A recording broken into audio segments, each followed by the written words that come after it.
এই সিজনটাতে প্রচুর দাওয়াত পড়ে, আর দাওয়াতে এরকম রসে টইটুম্বুর মিষ্টি আপনি হাতে বানিয়ে নিতে পারেন, খরচ বেঁচে যাবে অনেক। একটা প্যানে নিয়ে নিচ্ছি 2 কাপ চিনি, সাথে পানি দিয়ে দিচ্ছি 2 কাপ। পানিটা কাপ দিয়ে মেপে দিতে হবে, তাহলে শিরাটা একদম পারফেক্ট হবে। 3টার মতো এলাচ দিয়ে দিলাম। তো শিরাটা যখন কিছুটা ঘন হয়ে গেছে, এটা চুলা থেকে নামিয়ে একটা সাইডে রেখে দিচ্ছি।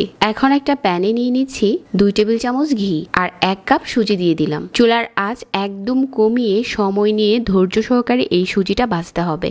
সুজিটা এমন করে ভাজতে হবে এটা পুড়া যাবে না, শুধু কালার চেঞ্জ হবে। তো এভাবে করে মিডিয়াম আঁচে সুজিটা ভেজে নেওয়ার পর এখানে 1 কাপ পানি দিয়ে দিচ্ছি। পানিটা দেওয়ার পর এভাবে করে নাড়তে থাকবো আর এই মিশ্রণটা ঘন হতে থাকবে। তো এভাবে করে নেড়ে চেড়ে প্যান থেকে এখন নামিয়ে নিচ্ছি। একটা প্লেটে নিয়ে নিলাম, সাথে দিয়ে দিচ্ছি 1/2 চা চামচ বেকিং পাউডার আর 2 চা চামচ দিয়ে দিচ্ছি গুঁড়া দুধ। ভালো করে মতে নিচ্ছি।